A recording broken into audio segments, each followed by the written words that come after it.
کہ اللہ کا ذکر حاصل کائنات ہے۔ قرآن مجید میں ہے وَلَذِكْرُ اللَّهِ اکبر، اللہ کا ذکر سب سے بڑی چیز ہے۔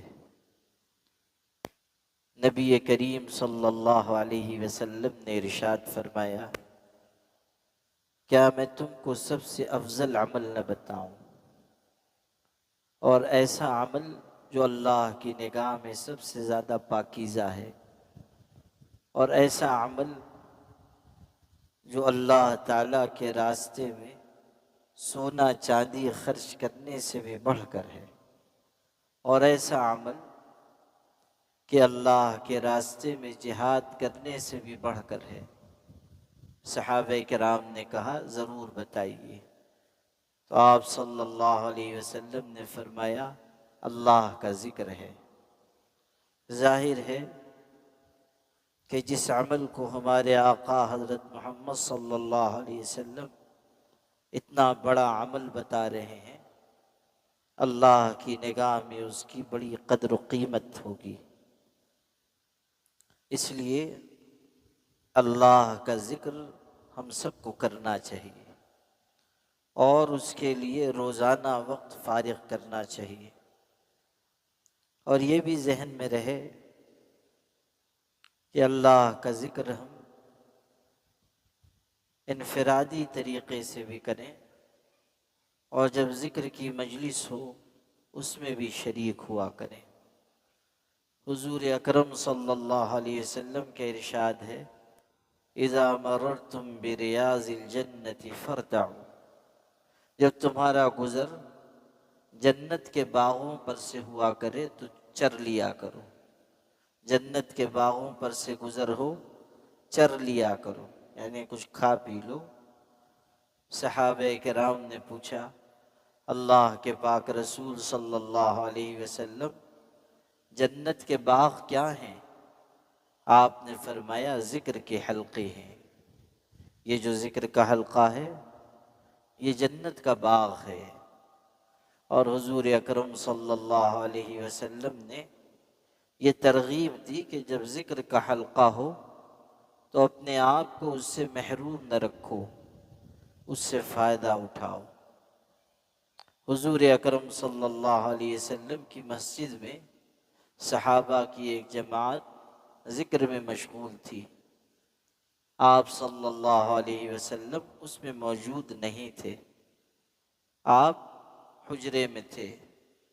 وہاں سے نکل کر آپ تشریف لائے۔ آپ نے پوچھا کیوں بیٹھے ہوئے ہو؟ تو صحابہ نے کہا اللہ کا ذکر کر رہے ہیں۔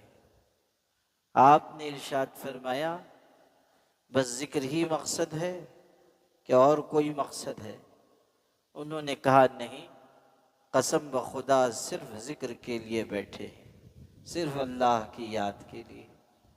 تو آپ نے فرمایا میں نے کسی تہمت کی وجہ سے تم سے یہ بات نہیں پوچھی، بلکہ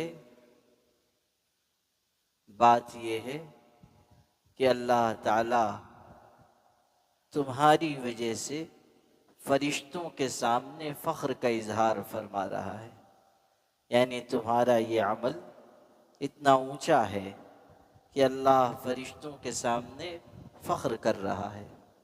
غور کیجئے کتنی بڑی بات ہے۔ پھر ایک اور روایت آپ کو سناتا ہوں۔ حضور اکرم صلی اللہ علیہ وسلم اپنے حجرے میں ہیں، اتنے میں آپ پر وحی اتری اور آیت آئی واصبر نفسك مع الذین یدعون ربهم بالغداة والعشی، اے ہمارے محبوب، جو لوگ ہم کو پکارتے ہیں صبح کو شام کو، یعنی ہمارا ذکر کرتے ہیں، آپ ان کے پاس اپنے آپ کو روکے رکھیے۔ حضور کو ارشاد ہوا، آپ نکل کر آئے، ایک جماعت ذکر میں مشغول تھی، آپ نے ان میں اپنے آپ کو شامل کر لیا۔ پوچھا تم اللہ کی یاد کے لیے بیٹھے ہو؟ انہوں نے کہا جی ہاں۔ اور کوئی مقصد ہے؟ جی نہیں۔ اب سنیے، حضور صلی اللہ علیہ وسلم شامل بھی ہوئے اور ایک جملہ کہا۔ آپ نے ارشاد فرمایا، اللہ تیرا شکر ہے کہ تو نے میری امت میں ایسے لوگوں کو رکھا کہ مجھے ان کے ساتھ بیٹھنے کا حکم ہوا۔ غور کیجیے، پیغمبر ہیں، اور صرف پیغمبر نہیں، سب پیغمبروں کے تاجدار ہیں، سب پیغمبروں کے امام ہیں، سب نبیوں سے بڑھ کر ہیں، لیکن فرماتے ہیں کہ مجھ کو حکم ہوا کہ میں ان کے ساتھ بیٹھ جاؤں۔ اس سے علماء نے ایک اور بات نکالی ہے، وہ بات یہ کہ ذکر کی ایسی اہمیت ہے اور نیک صحبت کی ایسی قدر و قیمت ہے کہ پیغمبر کو حکم ہوا کہ آپ بیٹھ جائیں۔ پیغمبر کو کوئی ضرورت نہیں تھی، لیکن اللہ نے بتایا کہ ارے اس چیز کی اہمیت جانو کہ جب ہم اپنے پیغمبر کو حکم دے رہے ہیں تو تم کس شمار میں ہو؟ تمہیں تو اور آ کر اللہ والوں کی مجلس میں بیٹھنا چاہیے، ذکر میں شامل ہونا چاہیے، اللہ اللہ کرنا چاہیے۔ اور یہ جو سب میں نے روایتیں سنائی ہیں، اس سے پتہ چلتا ہے کہ اجتماعی طریقے پر ذکر کرنا درست ہے، یہ کوئی غلط چیز نہیں ہے۔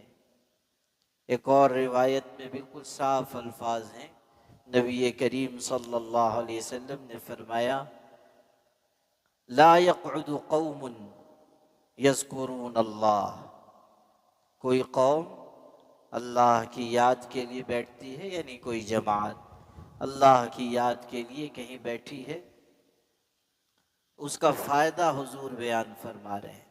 4 باتیں بیان کی اور چاروں نہایت قیمتی ہیں۔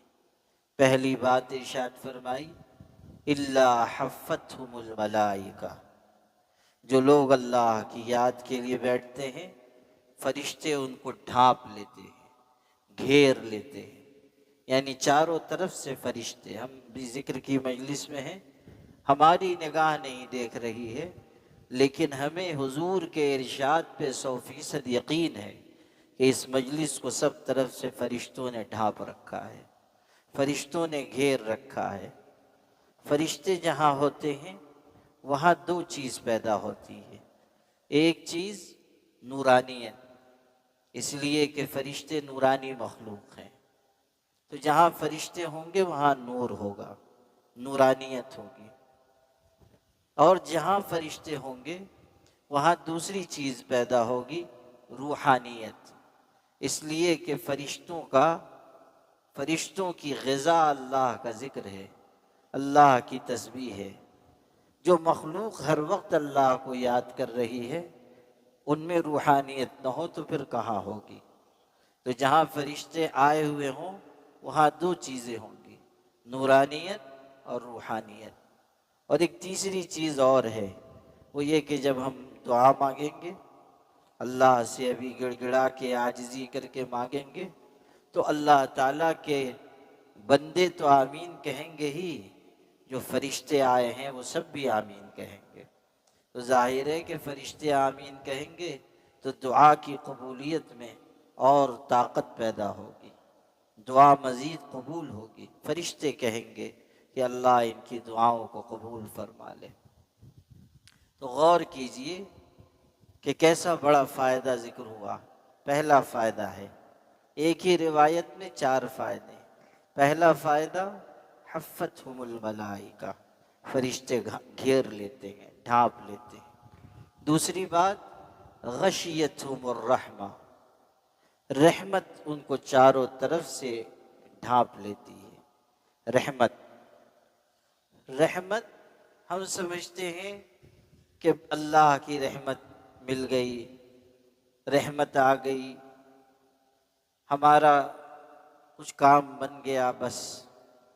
یہ نہیں، یاد رکھیے، اللہ کی رحمت جس کو مل جاتی ہے اس کی دنیا بھی ٹھیک، اس کی آخرت بھی ٹھیک۔ رحمت معمولی چیز نہیں ہے۔ رحمت جس کو مل گئی اس کی دنیا بھی درست، اس کی آخرت بھی درست۔ ایک روایت میں جو احیاء علوم الدین میں بھی آئی ہے، یہ ذکر ہے کہ ایک پیغمبر گزر رہے تھے، اللہ کے نبی تھے، قبروں کے پاس سے ان کا گزر ہوا، کچھ قبریں تازہ بنی ہوئی تھیں، وہاں سے گزرے تو ان کو محسوس ہوا کہ قبریں تو تازہ ہیں مگر مردوں کو عذاب ہو رہا ہے، مردوں پر سخت حالت کیفیت ہے، مردے عذاب میں ہیں۔ لیکن پیغمبر کو بھی اللہ کے نظام میں دخل دینے کی گنجائش نہیں ہے، وہ گزر گئے کہ اللہ کا نظام ہے، انہوں نے گناہ کیے ہوں گے، قبر میں عذاب ہو رہا ہے۔ چند برسوں کے بعد پھر وہاں سے گزر ہوا، اب وہ جو تازہ قبریں تھیں سب پرانی ہو چکی تھیں، بوسیدہ ہو چکی تھیں، کوئی فاتحہ پڑھنے والا نہیں، نئے چراغے، نئے گلے، نہ کوئی روشنی، نہ کوئی آنے جانے والا۔ اب جو گزر ہوا تو دیکھا کہ قبریں تو شکستہ ہو گئی ہیں، پرانی ہو گئی ہیں، کوئی آنے جانے والا بھی نہیں، لیکن عجیب بات یہ کہ جو قبر کا عذاب ہو رہا تھا وہ ختم ہو گیا، اب عذاب نہیں ہو رہا ہے بلکہ بہت راحت میں ہیں، مردے ٹھیک ٹھاک ہیں۔ تو بڑی حیرت ہوئی کہ مرنے کے بعد تو کوئی عمل کیا نہیں، مرنے کے بعد تو کوئی عمل کیا نہیں، پہلے عذاب ہو رہا تھا بند ہو گیا۔ تو اللہ کی بارگاہ میں عرض کیا کہ اللہ پہلے تو ان کو عذاب ہو رہا تھا، اب کیا بات ہوئی؟ تو اللہ نے ارشاد فرمایا کہ دیکھو بات یہ ہے کہ یہ سب گنہگار ہیں، یہ سب نافرمان ہیں، اور جب قبر میں آئے تو عذاب ہوا، لیکن جب ان کی قبریں پرانی ہو گئیں، کوئی آنے جانے والا نہ رہا، کوئی دیکھنے والا نہ رہا، کوئی ترس کھانے والا نہ رہا، بے بسی کی انتہا کو یہ پہنچ گئے، تو مجھ کو ان پر رحم آ گیا اور میں نے معاف کر دیا۔ یہ ہے چیز کہ رحمت جس کو مل گئی اس کا بیڑا پار ہے۔ اسی لیے نبی کریم صلی اللہ علیہ وسلم نے ارشاد فرمایا، کوئی جنت میں اپنے عمل سے نہیں جائے گا، جو جائے گا اللہ کی رحمت سے جائے گا، اس کے فضل سے جائے گا۔ حضرت عائشہ نے پوچھا، ولا انت یا رسول اللہ، اللہ کے رسول صلی اللہ علیہ وسلم، کیا آپ بھی اپنے عمل کی برکت سے جنت میں نہیں جائیں گے؟ آپ نے فرمایا، الا ان یتغمدنی اللہ برحمت منہ وفضل، جب تک مجھ پر بھی اللہ کا رحم نہ ہو اور اس کا کرم نہ ہو میں بھی جنت میں نہیں جا سکتا۔ یہ ہے کہ جس کو رحمت مل گئی اس کو بہت بڑی چیز مل گئی۔ تو ذکر کی مجلس رحمت کے پانے کا ذریعہ ہے۔ یہ دوسرا فائدہ حضور نے ارشاد فرمایا، غشیتہم الرحمہ، رحمت چاروں طرف سے ان کو ڈھانپ لیتی ہے۔ تیسرا فائدہ ذکر کیا، نزلت فیہم السکینہ، ان میں سکینت اتاری جاتی ہے۔ سکینت، سکینت یعنی سکون، اطمینان۔ دنیا میں کہیں اطمینان نہیں ہے سوائے اللہ کی یاد کے، سکون ملے گا اللہ کی یاد میں۔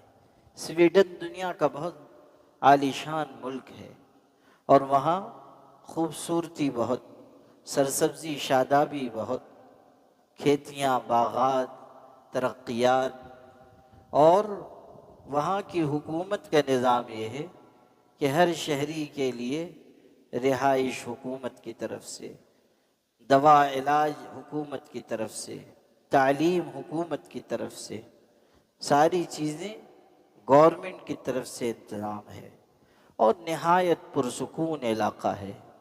لیکن وہاں کے بارے میں ایک تفصیلی رپورٹ چھپی ہے کئی برس پہلے، عربی کے بعض مجلات میں بھی آئی، اس میں یہ لکھا ہوا تھا کہ یہاں اتنی خوبصورتی ہے، آسانی ہے، سہولت ہے اس ملک میں کہ لوگ اس کے بارے میں کہتے ہیں ہی جنت الدنیا، کہ یہ دنیا میں جنت ہے، لیکن عجیب بات یہ ہے کہ بہت سے لوگ وہاں خودکشی کر کے مر جاتے ہیں، خودکشی کر کے مرتے ہیں، طبعی موت نہیں، خودکشی کر کے مرتے ہیں، کوئی ذہنی دباؤ نہیں ہے، کوئی پریشانی نہیں، لیکن خودکشی کر رہے ہیں۔ غور کیجیے، جس نے وہ رپورٹ شائع کی اس نے تفصیلات لکھی ہیں، کتنے لوگ خودکشی کر کے مرتے ہیں، مرد بھی، عورتیں بھی، لڑکے بھی، لڑکیاں بھی۔ اب آپ غور کیجیے، کسی چیز کی کمی نہیں ہے۔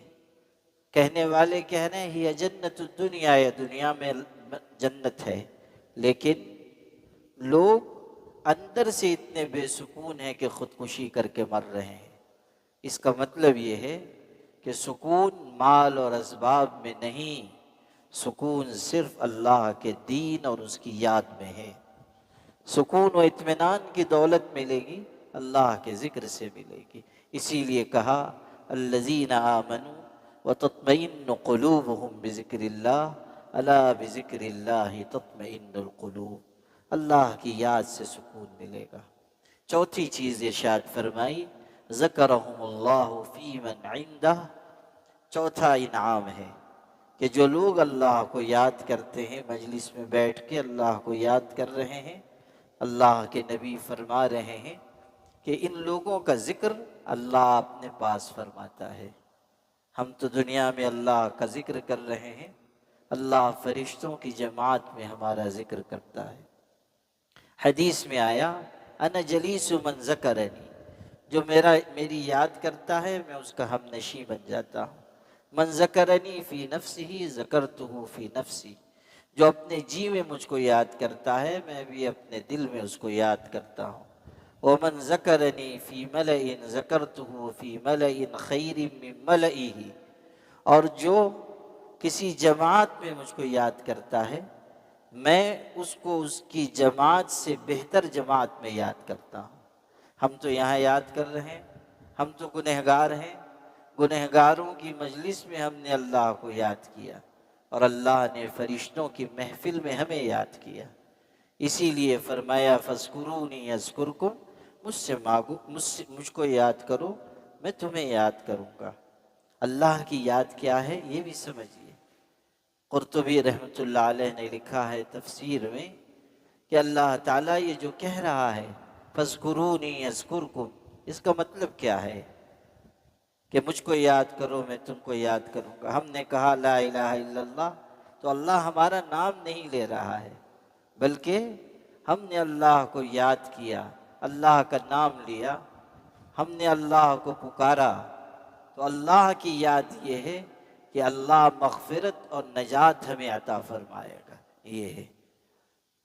یہ مطلب ہے کہ تم مجھ کو یاد کرو میں تمہاری مغفرت کر دوں گا، تم کو نجات عطا کر دوں گا، میں تم کو سہولت عطا کر دوں گا۔ ابھی ہم نے درود شریف پڑھا، درود شریف یہاں روز ماشاءاللہ اس مسجد میں پڑھا جاتا ہے، برسوں سے پڑھا جاتا ہے۔ ہمارے حافظ یوسف صاحب رحمۃ اللہ علیہ، اللہ تعالیٰ ان کی قبر کو نور سے بھر دے، وہ بھی شریک ہوا کرتے تھے، ہم لوگ یہاں فجر کے بعد بھی ذکر کرتے تھے۔ وہ حافظ صاحب گئے، وہ مجلسیں بھی سونی ہو گئیں۔ اللہ تعالیٰ ان کے درجات بلند فرمائے۔ تو درود شریف روز پڑھا جاتا ہے، مختلف مسجدوں میں ہم لوگوں نے یہ سلسلہ شروع کیا تھا۔ حافظ صاحب بھی بیچارے بڑے متفکر رہتے تھے، ہم لوگ جا جا کے یہ سلسلہ شروع کراتے تھے، اور اب بھی ماشاءاللہ متعدد مسجدوں میں درود شریف پڑھا جاتا ہے۔ یہ درود شریف ہم نے پڑھا، یہ نجات ہے۔ ابھی میں نے کہا ذکر کیا گیا اللہ تعالیٰ نجات دے گا۔ حدیث میں آیا قیامت کے دن ایک انسان پل صراط پر سے گزارا جا رہا ہوگا، دھیان سے سنیے، پل صراط پر سے گزارا جا رہا ہوگا اور وہ لڑکھڑانے لگے گا اور قریب ہوگا کہ گر جائے، دوزخ میں کٹ کر گر جائے۔ پل صراط پہ سے گزر رہا ہے، کٹ کر دوزخ میں گر جائے۔ حضور فرما رہے ہیں اتنے میں مجھ پر پڑھا ہوا درود آئے گا اور وہ درود اس کو پل صراط پار کرا دے گا۔ یہ دیکھیے نجات یہ ہے کہ ہم نے درود شریف پڑھا، اللہ تعالیٰ پل صراط سے آسانی سے گزار دے گا۔ درود شریف کی سواری پہ ہم سوار ہو کے چلے گئے۔ امام شافعی کتنے بڑے امام ہیں، کتنے بڑے بزرگ، کتنے بڑے اللہ والے، ان کا انتقال ہوا، کسی نے خواب میں دیکھا، پوچھا حضرت کیا ہوا؟ کہا مغفرت ہو گئی۔ کس وجہ سے مغفرت ہوئی؟ اتنے سارے اعمال ان کے پاس تھے۔ فرمایا میں درود شریف پڑھتا تھا، درود بھی پڑھ کے بتایا خواب میں کہ یہ پڑھتا تھا، اللہم صلی علی سیدنا محمد کلما ذکرہ الذاکرون وصلی علی محمد کلما غفل عن ذکرہ الغافلون۔ فرمایا بس اسی کی برکت سے مغفرت ہو گئی، اسی کی برکت سے معاف کر دیا گیا۔ بتائیے درود شریف کی ایسی تاثیر ہے۔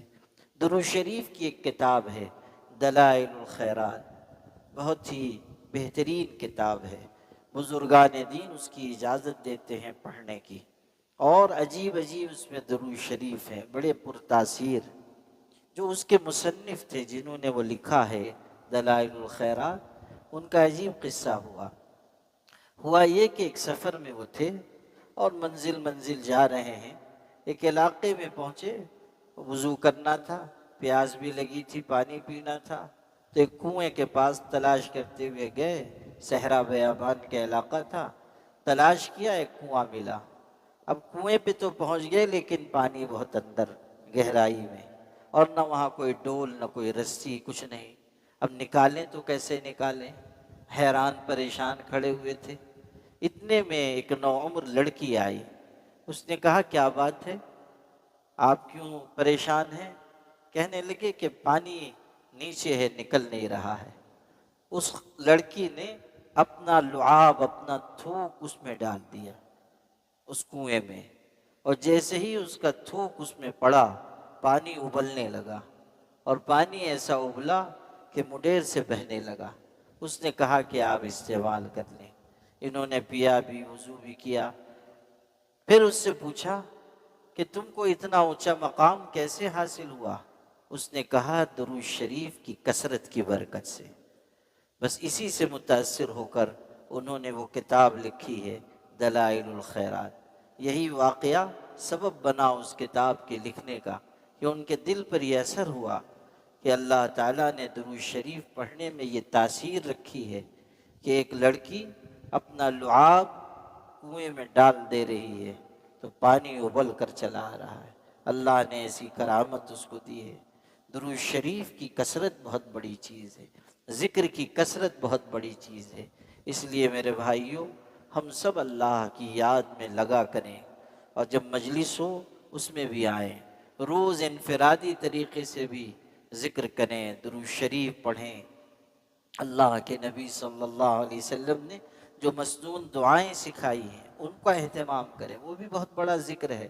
یہ نہیں سمجھنا چاہیے کہ 100 مرتبہ بیٹھ کے پڑھیں گے تب ہم کو ثواب ملے گا، نہیں، مسنون دعائیں ہر وقت کی بہت بڑی چیز ہے۔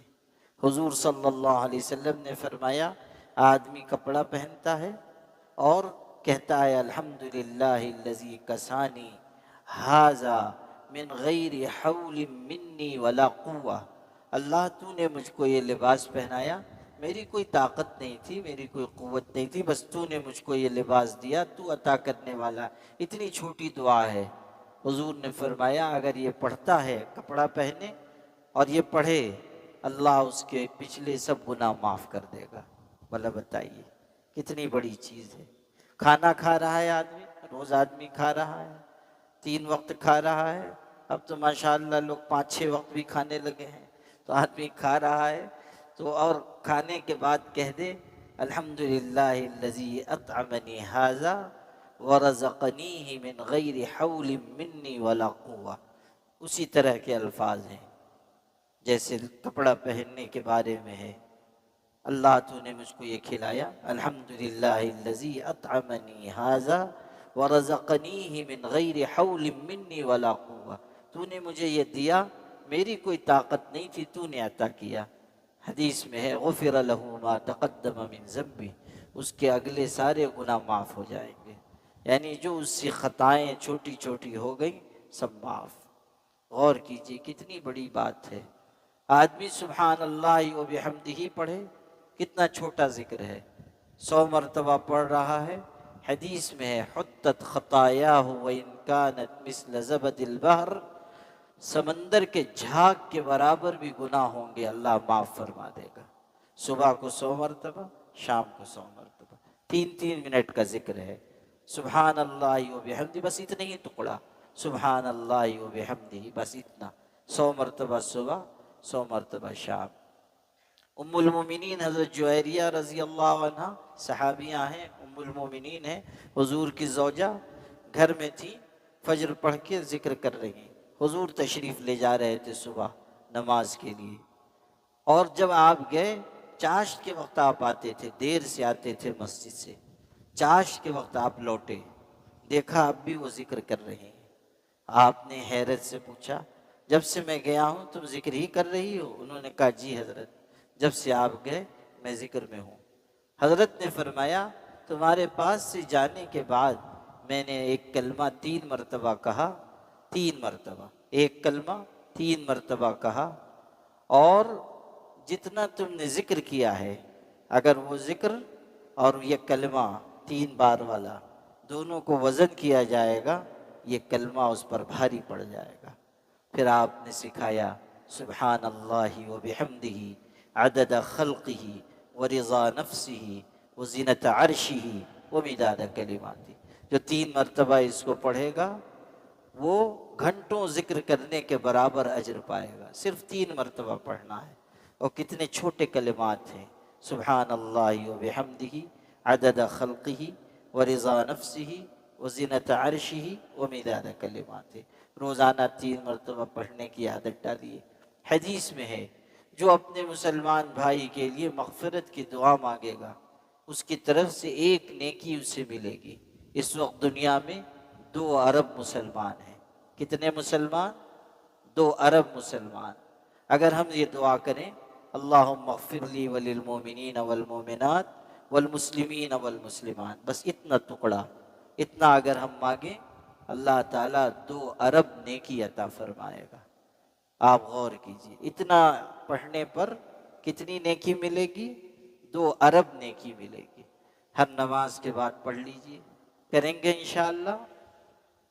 بس یہ چند باتیں ذکر کے بارے میں نے سکھا دی ہیں، اور مراقبہ چونکہ سب لوگ نہیں کر پاتے ہیں یا نہیں کرتے ہیں، اس لیے طریقہ اس کا دھیان سے سن لیجئے۔ ایک ذکر تو وہ ہے جو ابھی ہم نے کیا، یہ ذکر زبان سے ہم نے کیا، لا الہ الا اللہ، اللہ اللہ، پھر اللہ، یہ ہم نے ذکر کر لیا۔ اب ایک ذکر ہے جو دل سے کیا جاتا ہے، یہ جو دل سے ذکر ہوتا ہے یہی ذکر قلبی ہے، یہی مراقبہ ہے۔ آدمی آنکھوں کو بند کر کے سر کو دل کی طرف جھکا لے، آنکھ بند کر لے، سر کو دل کی جانب جھکا لے، اور دل سے اللہ کو یاد کرے۔ دل سے یاد کرنا مطلب یہ کہ یہ توجہ رکھے کہ میرا دل اللہ اللہ کہہ رہا ہے، میرا دل اللہ اللہ کہہ رہا ہے اور میں سن رہا ہوں۔ یہ توجہ دل کی طرف انسان کی رہے کہ میرا دل اللہ اللہ کہہ رہا ہے، میں سن رہا ہوں، اور اسی خیال میں مگن ہو جائے۔ زبان سے کچھ نہیں کہنا ہے، زبان کو حرکت نہیں دینا ہے، زبان تالو سے چمٹی رہے، بس صرف انسان خیال میں محو ہو جائے، میرا دل اللہ اللہ کہہ رہا ہے، میں اس کو سن رہا ہوں۔ طریقہ سمجھ گئے؟ آنکھوں کو بند کرنا ہے، سر کو دل کی جانب جھکانا ہے، یہ خیال کرنا ہے کہ میرا دل اللہ اللہ کہہ رہا ہے، میں سن رہا ہوں۔ بس اس کو 5 منٹ مراقبہ کر لیں انشاءاللہ، پھر دعا ہوگی۔